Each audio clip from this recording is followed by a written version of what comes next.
तो जैसा आप सभी जानते हैं कि आज हमारा डॉट नेट का पहला दिन है। इसमें हम लोग पूरा डॉट नेट का कोर्स कंप्लीट करेंगे। डॉट नेट के इस कोर्स में हम शुरुआत करेंगे सी शार्प डॉट नेट से, जिसको कि प्रोग्रामिंग कहते हैं। तो डेवलपमेंट करने से पहले आपको प्रोग्रामिंग आना चाहिए। उसके बाद हम थोड़ा सा सिक्वल का कॉन्सेप्ट पढ़ेंगे। उसके बाद हम ASP डॉट नेट करेंगे, उसमें एक प्रोजेक्ट बनाएंगे। मैं आपको प्रोजेक्ट असाइन करूंगा, डॉट नेट क्या होता है, कैसे बनता है, वेब डेवलपमेंट करते हैं उसमें। और फिर उसके बाद हम MVC डॉट नेट करेंगे और उसके बाद ये कंप्लीट होगा। तो इसमें ये 4 मॉड्यूल मैं आप लोगों को कराने वाला हूँ: C sharp, ASP dot net, MVC dot net, ADO dot net with SQL. तो ये 4 मॉड्यूल हम इसमें करेंगे और इस पूरे कोर्स को करने में तकरीबन 3 से 4 महीने का वक्त हमें लगेगा। अगर हम on the basis of regular classes लेते रहें, छुट्टियां ना करें, तो इसको जून एंड तक या जुलाई के फर्स्ट वीक तक हम कंप्लीट कर सकते हैं। आपको on the basis Saturday Sunday में क्लास होगा, उसका रिकॉर्डिंग आपको YT पर मिलता रहेगा, यूट्यूब पर, वहाँ से आप देख सकते हैं। ठीक है, चलिए स्टार्ट करते हैं। तो हम जो पढ़ने जा रहे हैं वो है डॉट नेट। तो सबसे पहले आपको इसका सॉफ्टवेयर इंस्टॉल करना होगा इसकी कोडिंग करने के लिए। उस सॉफ्टवेयर का नाम होता है विजुअल स्टूडियो।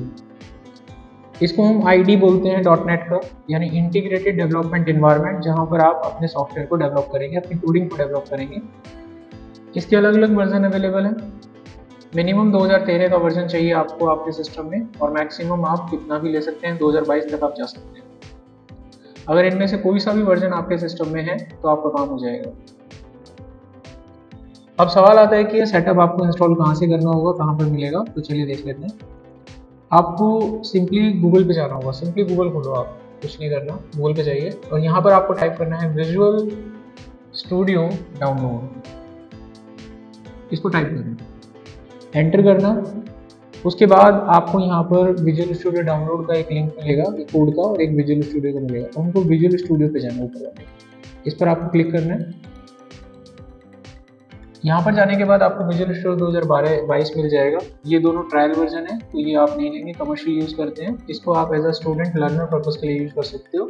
तो यहाँ से आप इसको डाउनलोड कर लेना। जैसे आप इस पर क्लिक करेंगे, कुछ ही सेकंड्स में ये इसका इंस्टॉलर पैकेज आपको दे देगा, 4-5 MB का है। उसके बाद आप इसके फाइल पे जाना है और यहाँ से इसको डबल टैप करके इंस्टॉल कर लीजिएगा। तो तकरीबन आधा घंटा ले लेगा ये। आपके कंप्यूटर में इसको इंस्टॉल होने में आधे घंटे का टाइम लगेगा। इसको जब आप लोग इंस्टॉल करें तो आप लोगों को इंटरनेट से कनेक्ट रहना है, ऑनलाइन रहना है, और आप देखेंगे कि कुछ ही पल के बाद ये सिस्टम आपका इंस्टॉल कर देगा आपके सॉफ्टवेयर को। उसके बाद आपको अपने लैपटॉप को रिस्टार्ट कर देना है ताकि इसकी पूरी सेटिंग आपकी मशीन में हो जाए। उसके बाद आप इस पे काम कर सकते हैं। ये क्या है, क्या प्रोवाइड करता है हमको डॉट नेट? तो डॉट नेट फ्रेमवर्क क्या करता है कि it provide the environment to our developer to create and deploy the web services and websites. तो हम कह सकते हैं कि डॉट नेट फ्रेमवर्क एक ऐसा एनवायरनमेंट हम लोगों को प्रोवाइड करता है जिसके अंदर हम अपने वेबसाइट्स या वेब सर्विसेज को बना भी सकते हैं और डिप्लॉय भी कर सकते हैं। इसमें आमतौर पर 3 बेसिक डिफरेंट टेक्नोलॉजीज हैं जो हम यूज़ करेंगे, जैसे कि ASP dot net, web form बनते हैं इसमें भी, और वेब सर्विसेज भी बनती हैं इसमें। एक होता है MVC डॉट नेट, इसके अंदर भी वेब फॉर्म सर्विसेज बनाई जाती हैं। एक होता है कंसोल एप्लीकेशन, इसमें हम लोग कोडिंग करते हैं। तो ये जो होता है ये प्रोग्रामिंग पर्पज़ के लिए होता है। इसमें जब हम कोई एप्लीकेशन बनाएंगे तो पीछे बैकएंड पे उसको कनेक्ट करेंगे डाटाबेस के साथ। तो उस कनेक्टिविटी के लिए जो लाइब्रेरी हम यूज़ करते हैं उसको हम कहते हैं ADO डॉट नेट। इसका मेन इस्तेमाल होता है डाटाबेस कनेक्टिविटी के लिए। ठीक है, तो यहाँ पर हम अलग अलग डाटा कंट्रोल भी यूज़ करते हैं डाटा को कनेक्ट करने के लिए, ये भी हम आगे चलकर पढ़ेंगे। बैकएंड पे जो आपका डाटाबेस यहाँ पर यूज़ कराया जाएगा डॉट नेट के अंदर, उसको हम लोग बोलते हैं MS SQL server. Dot net के फ्रेमवर्क में आपको काफ़ी सारी क्लासेस मिलती हैं, इनको हम लोग बोलते हैं बेस क्लासेस। ये जब आप इसको इंस्टॉल करते हो अपने लैपटॉप में तो ये सारी क्लासेस भी आपके लैपटॉप में इंस्टॉल हो जाती है। अब इसके कुछ बेसिक आर्किटेक्चर को समझते हैं इंटरव्यू पॉइंट ऑफ व्यू से, इंपॉर्टेंट कमांड्स हैं। इसमें एक कमांड आती है CLR। तो CLR होता क्या है? तो आपसे पूछे कि डॉट नेट में CLR क्या होता है, तो आपको बोलना है it is a common language runtime. Simple शब्दों में कहूँ तो आप इसे समझ सकते हैं कि इसका डॉट नेट में क्या रोल है। ऐसे आप समझिए जैसे हार्ट का रोल होता है ना आपकी बॉडी में, एक तरह से सॉल होता है हार्ट आपकी बॉडी का, उसके बिना बॉडी काम नहीं करेगी। ऐसे ही CLR होता है डॉट नेट का। तो ये रन टाइम इन्वायरमेंट प्रोवाइड करता है, इसी के अंदर आपका कोड रन होता है। इसका एक वर्किंग प्रोसेस है, आप थोड़ा समझने की कोशिश करते हैं। The source code is compiled into the IL code. तो यहाँ पर पूरा प्रोसेस बताया गया है कि CLR कैसे कैसे काम करता है। तो जब आप कोई कोड लिखते हैं, CLR को कोड लिखकर जब आप देते हैं, तो वो जो कोड आपने लिखा होता है वो सोर्स कोड होता है, वो आपके उस कोड को कंपाइल करता है और कंपाइल करने पर एक इंटरमीडिएट कोड प्राप्त होता है। Got it? उसके बाद क्या होता है, meta data engine also create some meta data information. अब क्या होता है कि जिस मशीन में आप अपने इस कोड को कंपाइल करते हैं, उस मशीन की कुछ इंफॉर्मेशन भी आपके कोड में ऐड कर दी जाती है, जैसे कि आप किस विंडो पे इसको चला रहे हैं, आपका विजुअल स्टूडियो का वर्जन कौन सा है, रैम कितना है आपके सिस्टम में, वगैरह वगैरह। Your metadata code and IL code are linked with some native code if required, and you will get the resultant IL code। यानी यहाँ पर आपको बताया जाता है कि जो आपका IL कोड होता है और मेटाडाटा इंफॉर्मेशन होती है, उन दोनों को आपस में मिक्स कर दिया जाता है और उसके बाद आपको एक आउटपुट मिलता है, एक रिजल्टेंट कोड मिलता है, जो कि आपका रिजल्टेंट IL कोड कहलाता है। ठीक है, इसको चलिए तीनों स्टेप को एक बार रिकैप करते हैं। इसमें बोला गया है कि सबसे पहले आपका सोर्स कोड होता है, वो कंपाइल होकर IL कोड बनाता है। CLR के अंदर एक मेटा इंजन होता है जो आपकी मशीन की इंफॉर्मेशन निकाल के आपको देता है। उसके बाद क्या होता है कि ये IL कोड और आपकी मशीन की इंफॉर्मेशन दोनों मिक्स हो जाती हैं और आपको प्राप्त होता है एक आउटपुट, एक रिजल्टेंट IL कोड, अंतिम कोड आपको ये मिलता है। ठीक है, उसके बाद देखिए क्या होता है चौथे स्टेप पे। During the execution of the IL code and any requirement from the base class library are brought together by the class loader। अब क्या होता है कि जो IL कोड होता है आपके पास, जो रिजल्टेंट IL कोड होता है, उसके अंदर क्लासेस ऐड कर दी जाती है। अगर आपको अपने प्रोजेक्ट में कुछ क्लासेस आपने लाइब्रेरी से लोड करके यूज़ करी थी, तो वो क्लासेस अब इसमें ऐड कर दी जाती है। उसको ऐड करने की जिम्मेवारी क्लास लोडर की होती है और ये क्लास लोडर CLR के अंदर ही होता है। तो वो सारी क्लासेस अब इसमें ऐड कर दी जाती हैं। अब आपके पास एक लास्ट में जो कोड बनता है उसे बोलते हैं कंबाइंड कोड, जो आपके पास मिलता है, आपको प्राप्त होता है। तो इस कंबाइंड कोड में तीन चीज़ें हैं। पहला आपका सोर्स कोड है इसमें, जो कि IL कोड में कन्वर्ट हुआ था। उसके बाद इसमें आपकी नेटिव इन्फॉर्मेशन है, मशीन की इन्फॉर्मेशन है, और इसमें आपकी क्लासेस हैं जो क्लास लोडर ने लोड करके आपको दी। अब उसको अंत में एक कंपाइलर के पास भेजा जाता है जिसका नाम होता है JIT कंपाइलर, और उसका फुल फॉर्म होता है जस्ट इन टाइम। अब इस कंपाइलर के पास जब वो कंबाइंड कोड जाता है, तब हम लोगों को मशीन कोड मिलता है, और ये मशीन कोड ही CLR के अंदर जाके रन होता है, और उसके रन होने के बाद हमें आउटपुट प्राप्त होता है। तो ये CLR का वर्किंग है। कोई आपसे पूछे तो ये 5 स्टेप आपको याद रखने हैं। एक दो बार आप पढ़ोगे तो आपको समझ में आ जाएगा। देखिए सोर्स कोड किस तरीके से मशीन कोड में कन्वर्ट हुआ, ये था इसका बीच का पूरा प्रोसेस, ये आपको ध्यान रखना है। अब एक टर्म और आती है इसमें जिसको हम बोलते हैं CTS। ये छोटी छोटी टर्म्स है, बस इंटरव्यू पॉइंट ऑफ व्यू से आपको थोड़ा ध्यान रखना है। प्रैक्टिकल अभी थोड़ी देर में स्टार्ट करेंगे। CTS का मतलब होता है कॉमन टाइप स्पेसिफिकेशन, यानी कि ये कहता है कि इस सेटअप के ऊपर जब आप .NET पे काम करते हैं इसको इंस्टॉल करके, तो ये मल्टीपल लैंग्वेजेस को सपोर्ट करता है। मल्टीपल लैंग्वेजेस को ये क्यों सपोर्ट कर पाता है? क्योंकि इसमें जो डाटा टाइप होते हैं वो कॉमन होते हैं ऑल लैंग्वेजेस के, जैसे कि इंटीजर C में भी होता है, C++ में भी होता है, पाइथन में भी होता है, और आपका C# में भी होता है। तो CTS मतलब कॉमन टाइप स्पेसिफिकेशन। तो ये आपको फीचर प्रोवाइड करता है कि इसमें मल्टीपल लैंग्वेजेस आप काम में ला सकते हैं, यानी इसमें मल्टीपल लैंग्वेजेस आपके सपोर्ट करते हैं। नेक्स्ट एक फीचर, एक टर्म आती है CLS। इसको कहा जाता है कॉमन लैंग्वेज स्पेसिफिकेशन। इसका ये मतलब होता है कि जब आप कोई प्रोजेक्ट किसी एक लैंग्वेज में बनाते हैं तो उसको दूसरी लैंग्वेज में भी आप कन्वर्ट कर सकते हैं। पाइथन का प्रोजेक्ट भी इस पर रन कर सकते हैं, C# का प्रोजेक्ट भी रन कर सकते हैं .NET के ऊपर, और ADO.NET का प्रोजेक्ट भी रन कर सकते हैं, ASP का भी कर सकते हैं, MVC का भी कर सकते हैं। यानी अलग से अब आपको कोई सॉफ्टवेयर इंस्टॉल नहीं करना पड़ेगा। आपने विजुअल स्टूडियो को इंस्टॉल कर लिया है तो इसी के ऊपर वो आपकी सारी एप्लीकेशंस जो है रन होंगी। Got it? अब एक नेक्स्ट टर्म आती है मैनेज कोड। क्या होता है? देखो, अभी आपने देखा था कि एक सोर्स कोड होता है, एक IL कोड होता है, एक कंबाइंड कोड होता है, काफी सारे कोड होते हैं। तो मैनेज कोड क्या हुआ? मैनेज कोड उस कोड को कहते हैं जो CLR में रन हो जाए। कोई भी ऐसा कोड जो CLR में जाए और रन हो जाए, एग्जीक्यूट हो जाए, उसे मैनेज कोड कहते हैं। अगर आपने कोई कोड बनाया और उसमें कोई एरर आ गया है और वो CLR में जाके रन नहीं हो रहा है, तो उसे हम अनमैनेज्ड कोड कहते हैं। तो ये कुछ बेसिक चीजें थी जो मैंने आपको बताई। अभी किसी का कोई डाउट हो तो आप पूछ सकते हैं। अब यहाँ पर टर्म आती है बेस क्लास लाइब्रेरी। क्या होती है? तो .NET के पास लाइब्रेरी, यानी लाइब्रेरी का मतलब होता है जिसमें क्लासेस होती है। और डॉट नेट के पास रिच लाइब्रेरी होती है, इस पर इतनी क्लासेस होती हैं कि हम कुछ भी बना सकते हैं, मोबाइल एप्लीकेशन तक इस पर डेवलप कर सकते हैं, इतनी क्लासेस होती हैं इसके पास। लेकिन ज़्यादातर जो हम काम करते हैं सी शार्प को सीखने के लिए, उसके लिए जो वास्ट लाइब्रेरी है, जितनी भी क्लासेस हमको काम करने के लिए ऑलमोस्ट चाहिए होंगी, वो जिस लाइब्रेरी में हमको मिलती हैं उसको सिस्टम के नाम से जाना जाता है। और यहाँ पर लाइब्रेरी को नेम स्पेस के नाम से जाना जाता है। तो लाइब्रेरी की जब भी बात होती है यहाँ पर, हम उसको बोलते हैं नेम स्पेस। और यहाँ पर सबसे बड़ी लाइब्रेरी जिसके अंदर आपको सभी क्लासेस मिल जाती हैं, उसका नाम है सिस्टम। तो ज़्यादातर आपके जितने भी काम होंगे सी शार्प एप्लीकेशन पे, वो सिस्टम लाइब्रेरी से होते हैं, यानी डॉट नेट के ऑलमोस्ट काम सिस्टम लाइब्रेरी से कराए जाते हैं। इनपुट आउटपुट ऑपरेशन हो, चाहे आपका चाहे स्ट्रिंग हैंडलिंग हो, एरे हैंडलिंग हो, विंडो हो, सिक्योरिटी हो, डाटाबेस कनेक्टिविटी हो, एरर को हैंडल करने की रेस्पॉन्सिबिलिटी हो, इंटरनेट कनेक्टिविटी हो, और भी बहुत सारी चीज़ें हो सकती हैं। तो ये सारी की सारी जो क्लासेस होती हैं इनको सपोर्ट करने के लिए, वो हमको कहाँ से मिलती हैं? सिस्टम लाइब्रेरी से मिलती हैं। और इसको हम क्या बोलते हैं? टेक्निकली नेम स्पेस के नाम से इसको जानते हैं, करेक्ट। तो ये था बेसिक चैप्टर आपका।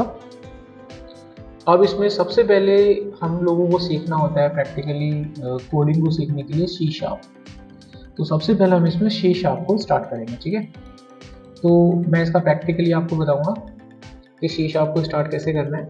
उसके लिए आपको विजुअल स्टूडियो को चलाना होगा सबसे पहले, उसमें फिर आपको प्रोजेक्ट पे जाना होगा, वहाँ से आपको सी शार्प स्टार्ट करना होता है। तो चलिए उसको प्रैक्टिकली देखते हैं। स्टार्ट विंडो पे गए, यहाँ पर आप टाइप कीजिए विजुअल स्टूडियो। जैसे आप इसे टाइप करेंगे तो आपको यहाँ पर विजुअल स्टूडियो 2022 दिख जाएगा, इसको आप ऑन कर दीजिए।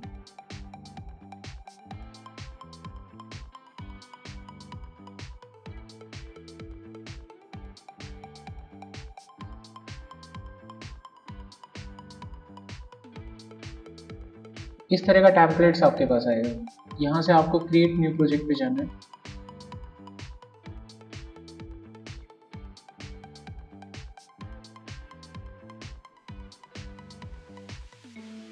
यहाँ से आपको टेम्पलेट्स पे जाना है और अपनी एप्लीकेशन को सर्च करना है। तो उसके लिए आप टाइप करेंगे यहाँ पर कंसोल एप्लीकेशन।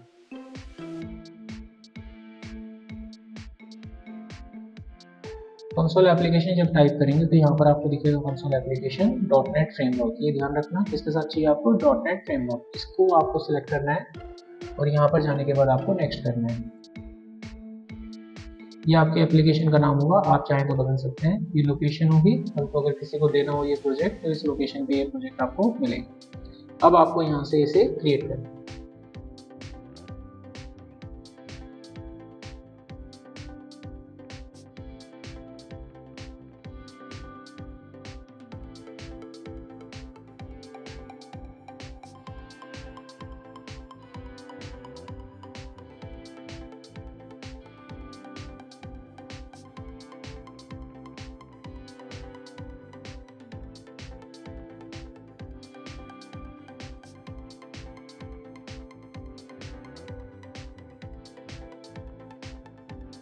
उसके बाद जब आप उसे रन कर देंगे तो कुछ इस तरह का इंटरफेस आपको दिखाई देगा।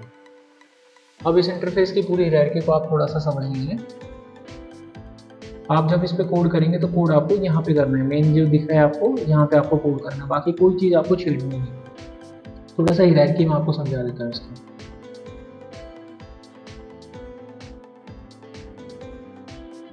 तो देखो यहाँ पे ये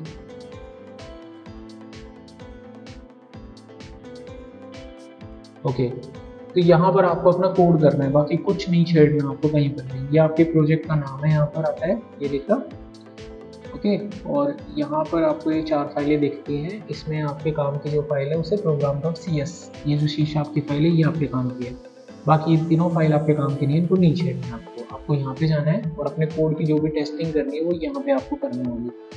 इनको एक बार समझा देता हूँ ये क्या चीज़ें हैं। ये आपकी लाइब्रेरी है जो कि इसमें बाय डिफ़ॉल्ट इंस्टॉल हुई है, लेकिन आपका पूरा सी शार्प किस पर डिपेंड करता है? सिस्टम पर। तो ये लाइब्रेरी अगर मैं डिलीट भी कर दूंगा तो मेरे कोड पे कोई फर्क नहीं आएगा, लेकिन सिस्टम को डिलीट नहीं करना है। ये आपका प्रोजेक्ट है, ये देखिए। और जो प्रोजेक्ट आप बनाते हैं वो एक नेम स्पेस होता है, उसके नीचे आपको यहाँ पर एक क्लास दिखाई देगी, ये आपकी मेन क्लास है। किसी भी प्रोग्राम को बनाने के लिए कम से कम एक क्लास की नीड होती है, तो ये आपको इसने एक डिफ़ॉल्ट क्लास दी है। इसका बाय डिफ़ॉल्ट नाम प्रोग्राम ही रहेगा। आप इसका नाम बदलना चाहते हैं तो यहाँ पर इसका नाम बदलना पड़ेगा। जो नाम आप यहाँ पर बदलेंगे वही नाम आपको यहाँ फाइल का भी बदलना पड़ेगा।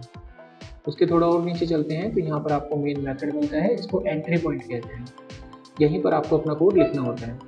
यहाँ पर बाकी चीज़ें टर्म्स दी गई हैं, स्टैटिक वॉइड मेन, ये धीरे धीरे आपको आगे चलकर पता चलेगा। अभी आपको ध्यान देना है कि ये आपका एंट्री पॉइंट है, जो भी कोड आपको रन करना है वो यहाँ पर रन होगा।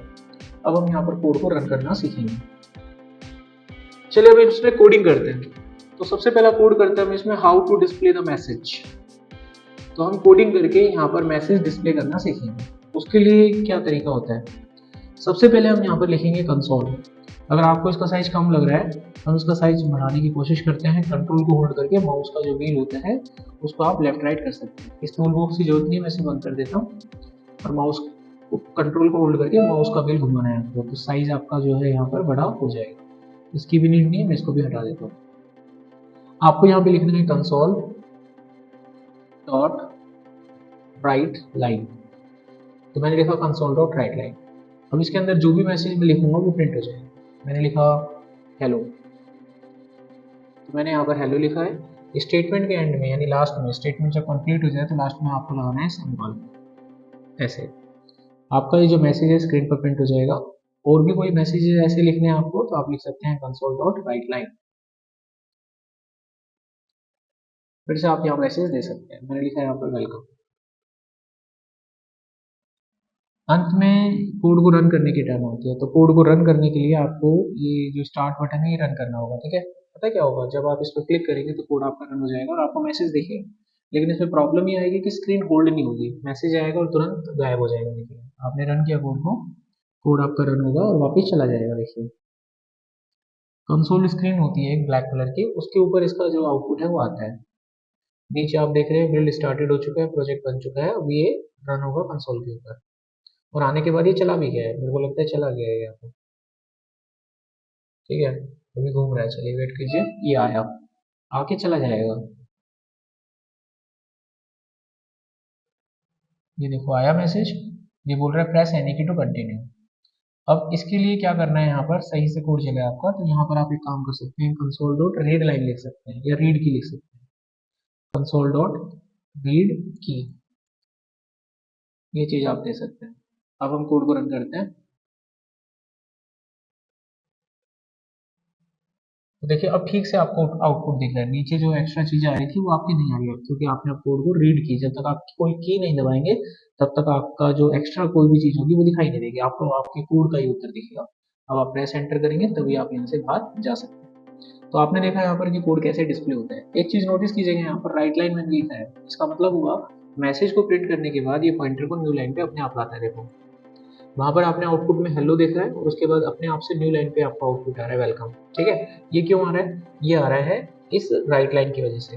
अगर हमने राइट लाइन को हटा दिया होता और मैंने राइट लिखा होता तो ये क्या करता, हेलो को प्रिंट करता और पॉइंटर उसी लाइन में होता। करेक्ट, यानी कि ये कुछ इस तरीके से प्रिंट करता, हेलो प्रिंट होता, पॉइंटर यही रहता। अब यहाँ पर ये वेलकम प्रिंट करता और पॉइंटर न्यू लाइन पे आ जाता, यानी आपको मैसेज हेलो वेलकम एक साथ देखने को मिलेगा। देखो